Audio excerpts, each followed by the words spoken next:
जो गैर कानूनी काम, जो इलीगैलिटी चंडीगढ़ मेयर चुनाव में देखी है, उसे सिर्फ और सिर्फ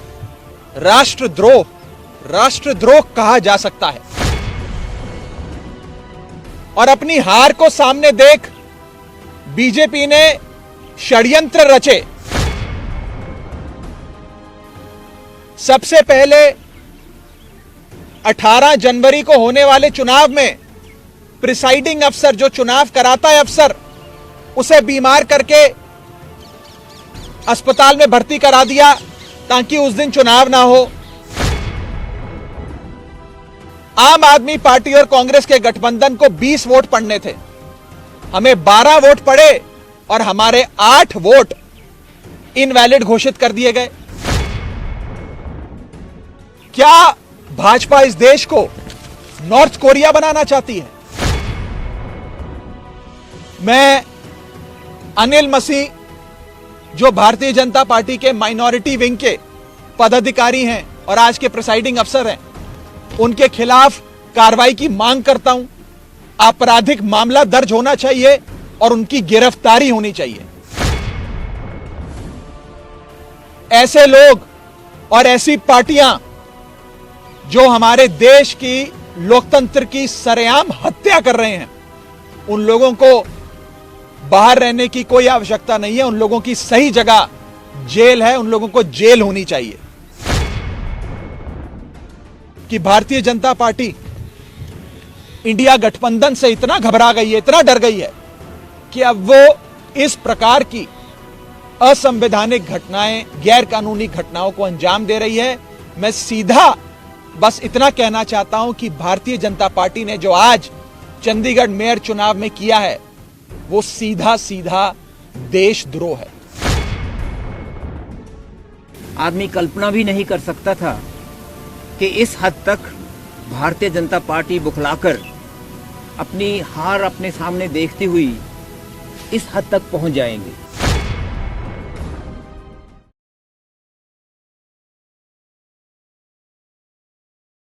इंडिया गठबंधन की इस जॉइंट प्रेस कॉन्फ्रेंस में बहुत बहुत स्वागत है। आज जो हमने चंडीगढ़ मेयर चुनाव में देखा,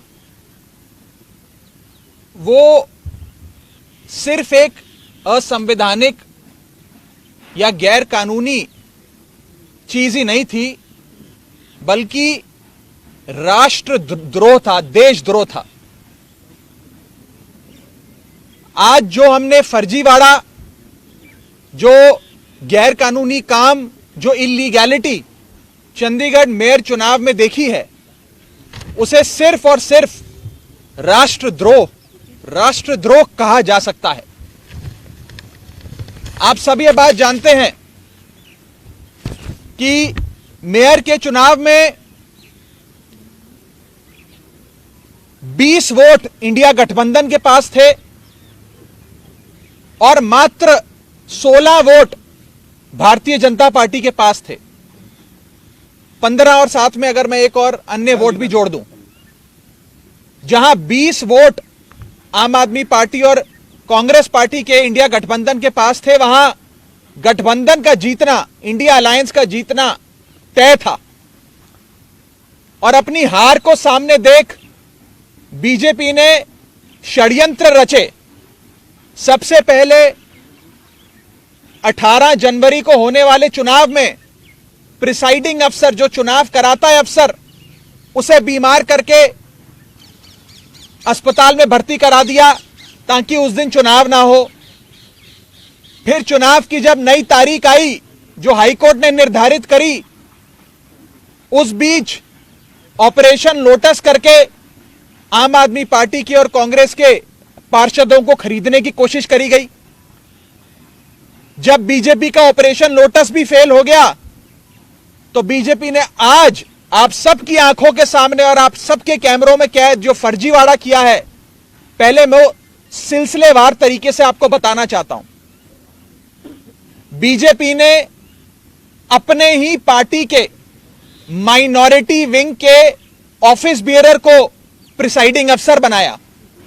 यानी कि जो शख्स घोषित भाजपा का सदस्य है, उनका ऑफिस बियरर है, पदाधिकारी है उस माइनॉरिटी विंग के सेक्रेटरी को प्रिसाइडिंग अफसर बनाकर उसकी देखरेख में चुनाव कराने की घोषणा करी। चुनाव में जब वोटिंग समाप्त हुई और काउंटिंग की बारी आई तो इस भाजपा के ऑफिस बेयरर प्रिसाइडिंग अफसर ने किसी भी पार्टी के इलेक्शन एजेंट को आगे नहीं आने दिया। आप सब जानते हैं, आप सब चंडीगढ़ मेयर चुनाव देखते आए हैं, जब भी वोटों की गिनती होती है तो इलेक्शन एजेंट, तमाम पार्टियों के इलेक्शन एजेंट अपनी आंखों के सामने काउंटिंग टेबल पे खड़े होकर काउंटिंग करवाते हैं। लेकिन पहली बार इतिहास में देखा गया कि इलेक्शन एजेंट्स को दूर कर दिया गया, उन्हें टेबल के नजदीक नहीं आने दिया गया।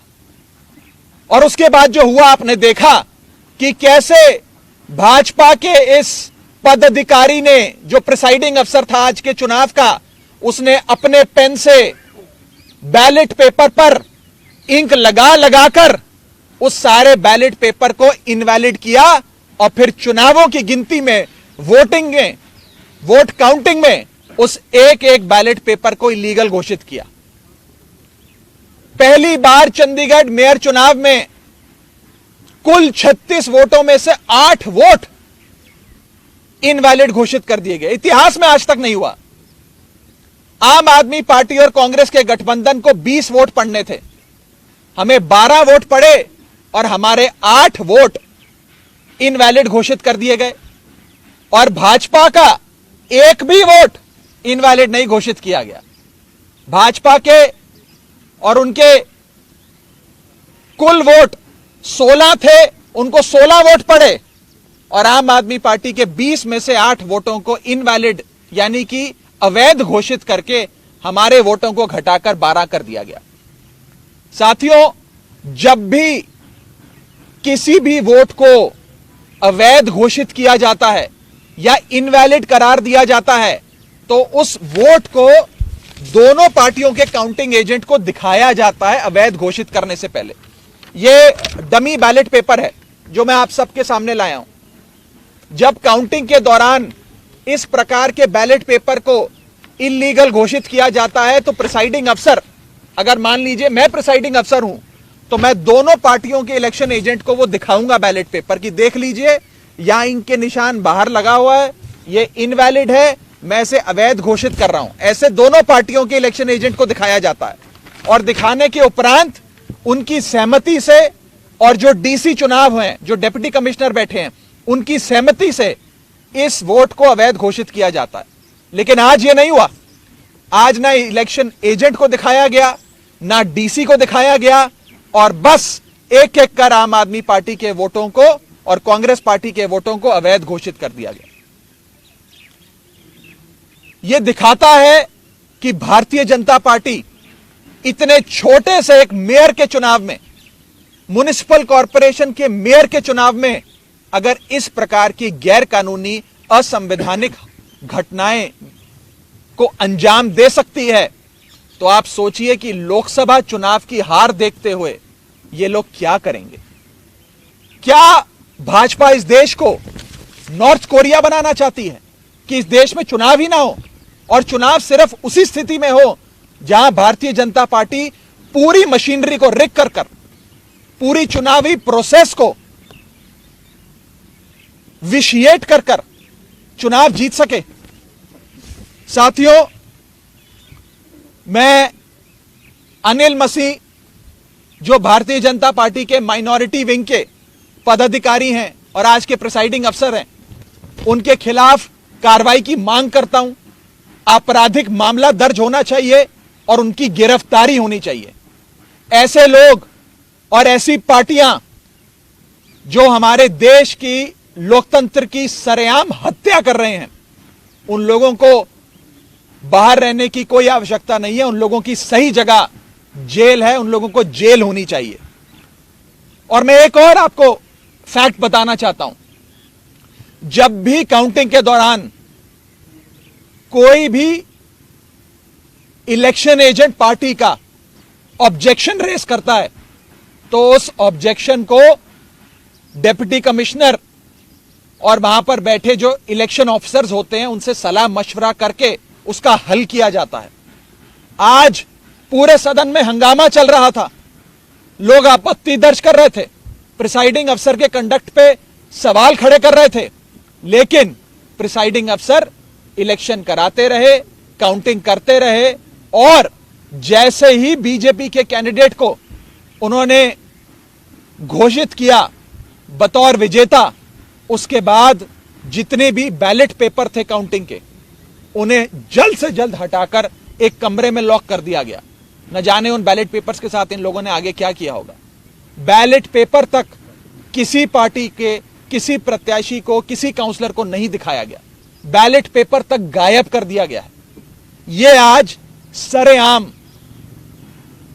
देश का एक महत्वपूर्ण शहर चंडीगढ़ में आप सबकी आंखों के सामने घटा है।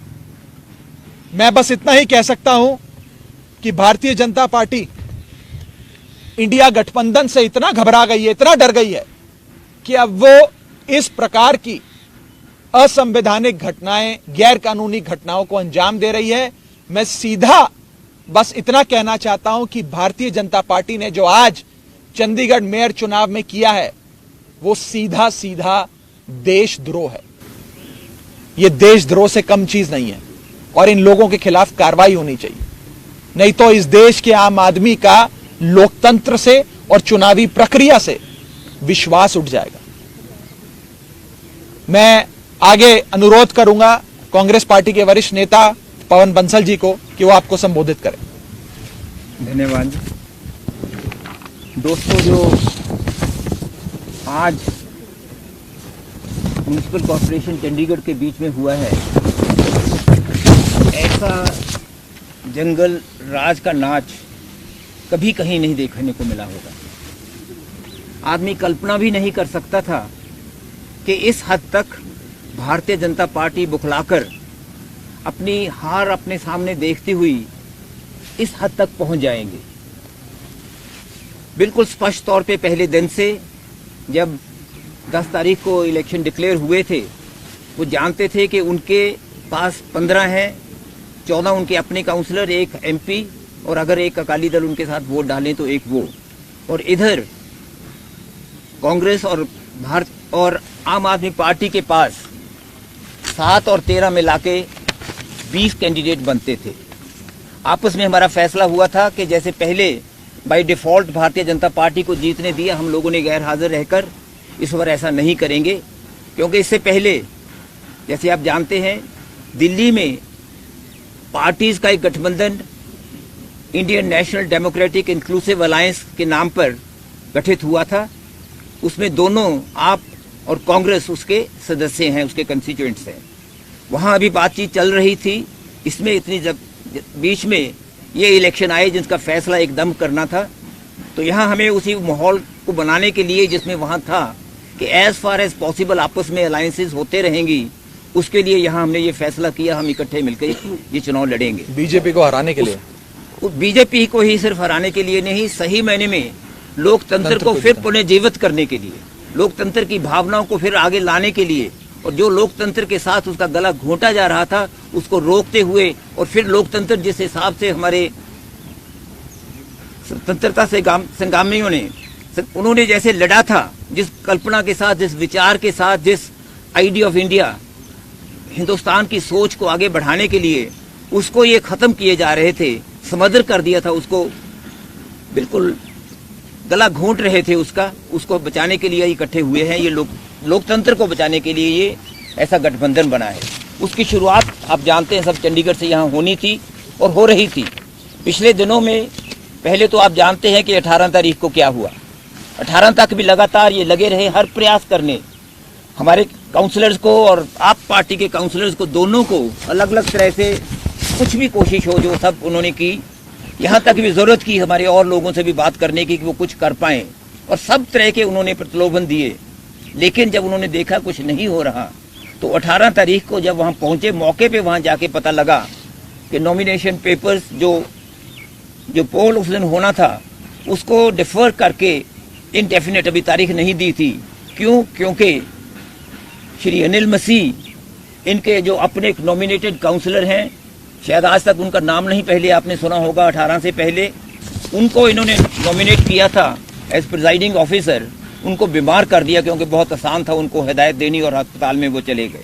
वहाँ दो बातों के बीच में बहुत बड़ी कॉन्ट्रडिक्शन थी। ये बातें ज़रूरी हैं ये बताने के लिए कि ये एक इंट्रीग, एक साजिश के तहत सब हो रहा था। उस वक़्त उन्होंने तो अपनी स्टेटमेंट में प्रेस को कहा कि मैं काफ़ी समय से मेरी बैक पेन है, लेकिन डिप्टी कमिश्नर ने कहा कि मेरे पास समय नहीं था कोई और किसी काउंसलर को नॉमिनेट करने के लिए जो मौके पे भी एकदम हो सकता है।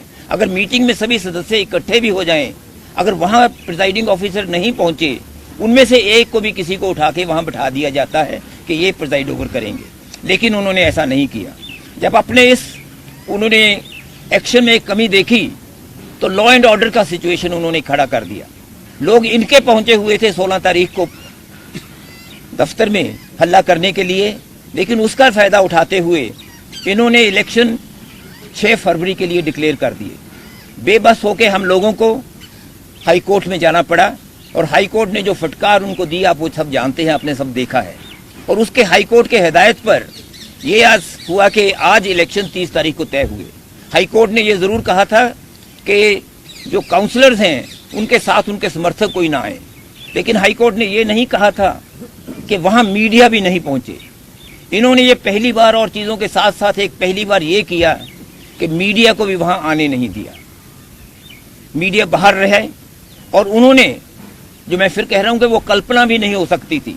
हमें ख्याल आता था दिमाग में भी ऐसी क्या चीज़ है कि जब इनके तावड़े जी यहाँ आए वो कह रहे थे कि हम जीतेंगे, हर हालत में जीतेंगे, आप आश्वस्त रहिए कि हम जीतेंगे। अपने काउंसलर्स को कह रहे थे भी क्या ऐसी चीज़ है जिससे वो करेंगे। सब प्रयास उनके विफल रहे। तो उन्होंने आज जब चुनाव शुरू हुए उस वक़्त, अगर आप एक पता नहीं शायद गलती उनसे हो गई, जिसने वो की होगी उसको भी सजा देंगे ये लोग, वो सारे का सारा इन्होंने लाइव स्क्रीन पे दिखाना शुरू कर दिया। और वो लाइव स्क्रीन पे हम लोगों को बाहर सभी को देख रहा था, आप भी देख रहे होंगे उसको। उसमें एक एक नॉमिनेशन पेपर पे अगर आप गौर से देखें, मैं उनका धन्यवाद करता हूं जिन्होंने, दोस्तों ने वो उसको पकड़ा। एक एक नॉमिनेशन पेपर पे एक साइड पे थोड़ा सा निशान लगा के दूसरी तरफ हस्ताक्षर करते हैं। हमने डिप्टी कमिश्नर से पहले रिक्वेस्ट की हुई थी कि ये जो प्रिजाइडिंग ऑफिसर हैं उनके पास पेन अलग रंग का होना चाहिए, हरे रंग का उनके पास पेन होना चाहिए, ताकि ऐसा ना हो कि वही कोई निशान लगा दें जिसका हमें डर था वो करें। हमने ये ज़रूर सुनिश्चित किया कि बैलेट पेपर देने से पहले ऐसा ना कर दें। लेकिन जब बैलेट पेपर वहाँ पहुँचे, एक नॉर्मल प्रोसेस है, वो नॉर्मल डेमोक्रेसी का अधिकार है पार्टीज का, इलेक्शन लड़ने वालों का, कि अपना एक काउंटिंग एजेंट वहाँ मौके पे बिठाते हैं। काउंटिंग एजेंट आगे होते हैं, दोनों कैंडिडेट अपना अपना एक नामजद कर देते हैं। वो वहाँ आके वहाँ वो देखते हैं, एक एक पेपर को वो देखते हैं, फिर वो देखते हैं भी हाँ ये इनवैलिड है। लेकिन इस केस में क्या हुआ, जो काम सेक्रेटरी या किसी और ऑफिसर का होना था म्युनिसिपल कॉरपोरेशन में, वो भी उन्होंने प्रिजाइडिंग ऑफिसर ने खुद ले लिया। बैलेट पेपर निकाल के बाहर रखे, एक एक को खुद खोला, खोल के देख रहे थे हम उनके चेहरे पे क्या रंग उड़ रहे थे। वो देख रहे थे ये भारतीय जनता पार्टी हार रही है, और ये आपका जो कैंडिडेट मेयर का था, हमारे कांग्रेस के होने थे senior deputy mayor and deputy mayor, आपस में ये समझौता था। जो ये कैंडिडेट हमारे साझे कैंडिडेट मेयर के लिए थे, देख रहे थे उनको वोटें ज़्यादा, उनके चेहरे पे देखने को पता लगता था, उनके हाथ कांपने में पता लगता था। उन्होंने वो 2 बार ऐसे ऐसे करके रख दिए। बाद में उन्होंने फिर, वो ऐसा नहीं होता, बाद में उन्होंने फिर उठा के एक पे निशान लगाया साइड पे और वहाँ हस्ताक्षर करके रख दिए, उनको रिजेक्ट करते रहे, दूसरे 2 ट्रेज में रख दिए। रिजल्ट वो हुआ जो राघव जी ने कहा है, 12 और 16 रहे, 8 वोटें पहली बार, यानी कि 25% से ज़्यादा वोटें रिजेक्ट हुई हैं इनवैलिड होके। आज तक जहाँ बिल्कुल अनपढ़ लोग भी वोट डालते हैं वहाँ भी ये कभी नहीं होता, वहाँ कभी नहीं देखने को आया कि इतनी बड़ी परसेंटेज पे वोट्स रिजेक्ट हुई हों। बिल्कुल बेशर्मी के साथ उन्होंने वो आज किया जो लोकतंत्र में नहीं होता। एक पहले से साजिश थी, जब जो पहले दिन से सोच रहे थे कि हम कुछ भी हो ये चुनाव जीतेंगे, और हमारे दूसरों ने एकदम वहाँ प्रोटेस्ट किया। और एक दिलचस्प बात यह है कि जो उनके अपने जिनको उन्होंने बिठा दिया उसकी कुर्सी पे, मैं ये नहीं कहता कि वो चुने गए शब्द गलत होगा, उनको जो जबरदस्ती वहां बिठा दिया गया, impostor, I am using that word with responsibility, एक impostor, a person who usurped the authority of the mayor, उसको वहां बिठा एकदम पास खड़े हैं। एक सेकंड में अगर आपने देखा होगा वो एकदम वहां कुर्सी पे बैठ गए। नहीं तो क्या होता है, वो ऐलान करते हैं, सामने से वो उठ के आते हैं, उसके साथ दूसरे सदस्य उनको लेके आते हैं, उनको कुर्सी पे बिठाते हैं, फिर वो आगे कॉन्डक्ट करते हैं इलेक्शन। ये नहीं हुआ। और बैलेट पेपर्स का क्या हुआ वो बिल्कुल हमें किसी को मालूम नहीं। इतने लोग उस पे टेबल पे भारतीय जनता पार्टी के चढ़ गए, ऐसा माहौल उन्होंने अफरा तफरी का वहां कर दिया कि किसी बात का वहां नहीं हो रहा था। हमारे सदस्यों ने सभी ने 20 के 20 ने इकट्ठे होके दूसरे दोनों कैंडिडेट्स वाला इलेक्शन पोस्टपोन, उसको प्रोटेस्ट में हमने हिस्सा नहीं लिया, क्योंकि अगर उसमें हम हिस्सा लेते तो हम ये बात कबूल कर लेते कि ये मेयर हैं। ये अच्छा नहीं लगता कहते हुए, लेकिन ये सत्य है, ये सच्चाई है। हमें कहना होगा कि इस वक्त उस मेयर को माना नहीं जा सकता। मेयर एक साजिश के तहत है, देशद्रोह जैसे कहा राघव जी ने, वो सचमुच एक देशद्रोह है। लोकतंत्र के साथ ऐसा एक घटिया, एक घिनौना माहौल जो आदमी सोच नहीं सकता। और ये हमारी वो बिल्कुल फादर्स फियर्स, जो हम वो शंकाएं मन में कभी आती हैं कि लोकतंत्र में अगर ये फिर कहीं चुनाव जीत गए केंद्र में, जिसके कारण ये बना था गठबंधन, तो आगे के लिए देश में चुनाव को भूल जाइए। हमेशा लोग बात करते थे ईवीएम की, दोनों तरह के विचार होते थे, पार्टीज के अंदर भी दोनों विचार होते थे, लेकिन आज तो कुछ भी कह दें सब सच नजर आएगा कि ये अपनी सत्ता में रहने के कारण के लिए कुछ भी कर सकते हैं, किसी हद तक भी जा सकते हैं। ये बिल्कुल स्पष्ट उससे है। हम इनको नहीं मानते, हम इसको सिर्फ चैलेंज ये नहीं कि एक इलेक्शन पिटीशन होती है, वो नहीं होती। डिप्टी कमिश्नर देखने को नजर नहीं आ रहे थे, वहाँ कमिश्नर नजर नहीं आ रहे थे, वहाँ सेक्रेटरी जो होते हैं निकाल के असिस्ट करते हैं उनको खोलने के लिए, अलग अलग देखने के लिए। प्रिजाइडिंग ऑफिसर का काम ये नहीं होता कि अपने हाथ में सब चीज ले ले। प्रिजाइडिंग ऑफिसर बैठते हैं सिर्फ और कंडक्ट करते, सब चीज की जो प्रक्रिया होती है वो करते हैं दूसरे ऑफिसर्स। वो उनको नहीं करने दिया क्योंकि पहले से ही उनको हिदायत थी। एक ऐसे प्लायबल टूल थे उनके हाथ में जो इस चीज के मैं कहता हूँ काबिल नहीं थे। लेकिन काबिल ही नहीं, सिर्फ इसमें आज सहयोगी हो गए हैं उस अबेटमेंट में, उस क्राइम, उस अपराध में जो भुलाया नहीं जा सकता, जिसकी सजा जरूर मिलेगी। हम सब तरह से उसमें अपने जो भी कार्रवाई होगी करने की करेंगे। एक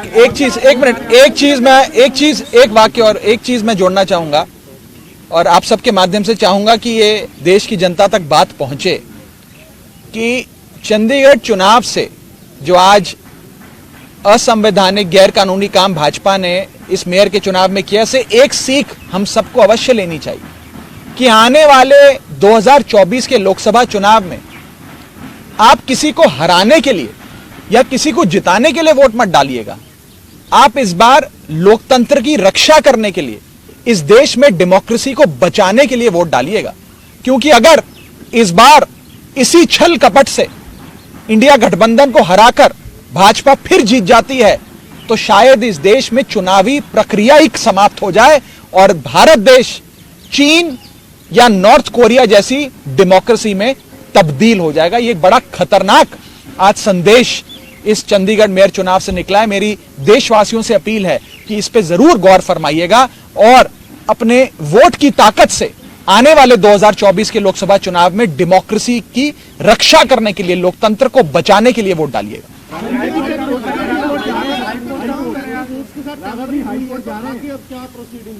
देखिए, अभी हम अपने कांग्रेस पार्टी, आम आदमी पार्टी मिलकर बैठेगी। आगे क्या सड़क से लेकर, कोर्ट से लेकर संसद तक क्या लड़ाई लड़नी है उसकी रूपरेखा बनाएंगे और अवश्य न्यायपालिका का दरवाजा भी जरूर खटकाएंगे। आप सब जानते हैं कि 18 जनवरी का चुनाव जब पोस्टपोन हो गया तो उसकी नई तारीख फरवरी में चंडीगढ़ एडमिनिस्ट्रेशन ने घोषित करी। उस तारीख को जल्द लाने के लिए, इलेक्शन को जल्द कराने के लिए भी, हमें न्याय लेने के लिए भी पंजाब हरियाणा हाईकोर्ट का दरवाजा खटखटाना पड़ा था। और आज भी न्याय पाने के लिए हमें अगर कोर्ट का दरवाजा खटखटाना पड़ेगा तो हम जरूर कोर्ट जाएंगे और न्याय की गुहार लगाएंगे। जब करेंगे तो बता देंगे।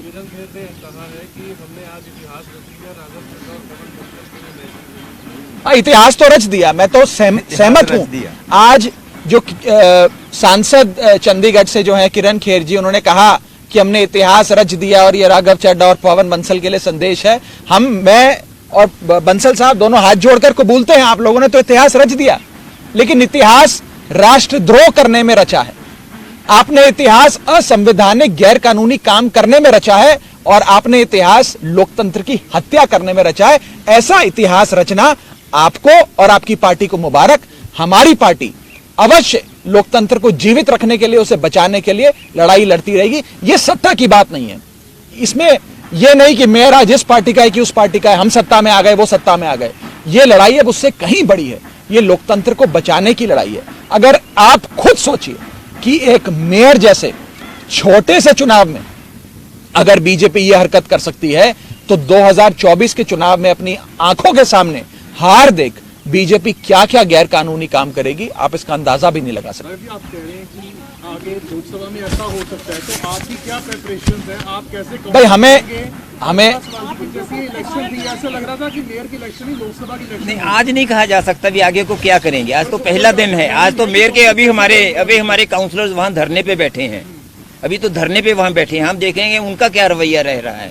आगे हम क्या करेंगे 2024 का, वो इलेक्शन लोकसभा का, वो इस वक्त नहीं कहा जा सकता। लेकिन ये चीज पहले बंसल साहब पूरा कर लें। बंसल साहब उन्हें पूरा करने दीजिए। Let him finish. बंसल साहब ऑफिसर के बारे में पहले 10 जनवरी को भी वही नोटिफिकेशन आई कि उन्हीं को प्रिजाइडिंग ऑफिसर बनाया गया। उसके बाद दोबारा से जब नई स्थिति आई तो उसके भी अनिल मसीह को बनाया गया। उसके क्यों नहीं विपक्ष ने आपने नहीं, जरूरत नहीं थी, वो कहने की जरूरत नहीं थी। इतना उन पे हमें विश्वास करना चाहिए, मानना चाहिए। अगर वो उसको अपॉइंट करते हैं, वो आए हैं बिल्कुल अच्छे बैठ के आज कर रहे हैं, तो वो दर्शाता है कि उस दिन वो सब एक होक्स था, उस दिन वो झूठ था उनका कि मेरी बैक देखिए एक मिनट, हाईकोर्ट का जो ऑर्डर आया था, हाईकोर्ट ने अपने ऑर्डर में ये कहा कि इस पूरी इलेक्शन प्रोसेस की वीडियोग्राफी होगी और उस वीडियो का संज्ञान हाईकोर्ट खुद लेगा। मुझे पूरा विश्वास है कि पंजाब हरियाणा हाईकोर्ट में जब इस पूरे इलेक्शन प्रोसेस का वीडियो पहुंचेगा और ऑनरेबल जजेस अपनी आंखों से खुद देखेंगे कि कैसे भाजपा के माइनॉरिटी विंग के एक पदाधिकारी जो प्रिसाइडिंग अफसर बने, अपने ही पेन से निशान लगा लगाकर बैलेट पेपर को अवैध घोषित कर रहे हैं। ये सारी चीजें जब हाईकोर्ट के सामने आएंगी तो हाईकोर्ट अवश्य कार्रवाई करेगा।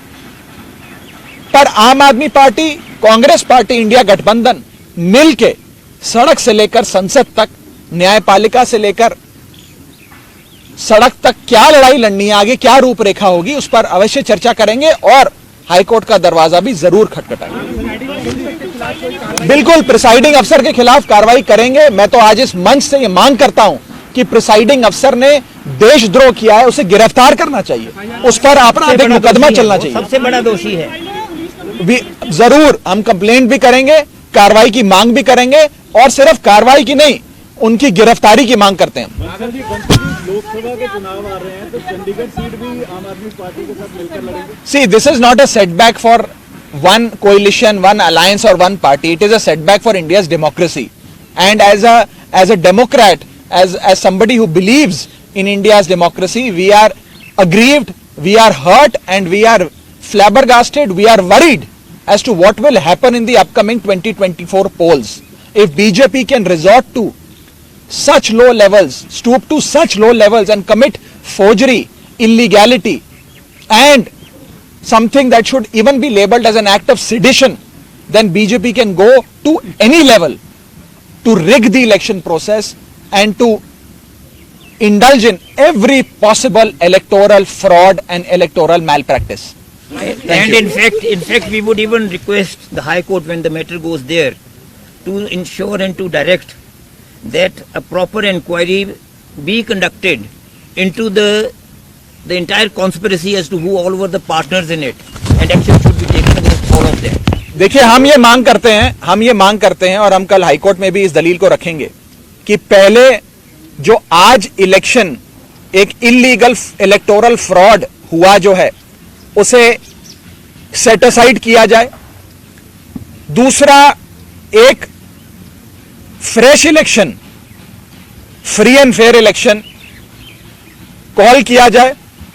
और तीसरा, पंजाब हरियाणा हाईकोर्ट के द्वारा अपॉइंटेड एक रिटायर्ड हाईकोर्ट जज को प्रिसाइडिंग अफसर बनाकर पूरे इलेक्शन प्रक्रिया फिर से कराई जाए, ताकि इस बार कोई बीजेपी का पदाधिकारी प्रिसाइडिंग अफसर बनकर अपने ही हाथों से इंक लगाकर वोटों को अवैध यानी कि इलीगल घोषित ना करे और फ्री एंड फेयर इलेक्शंस हो।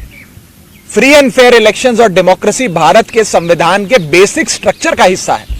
अगर इस प्रकार से फ्री एंड फेयर इलेक्शंस और डेमोक्रेसी को समाप्त किया जाएगा तो यह भारत के संविधान पे चोट है। मुझे पूरा विश्वास है कि ऑनरेबल कोर्ट इसका संज्ञान लेकर उचित कार्रवाई इस विषय में अवश्य करेंगे।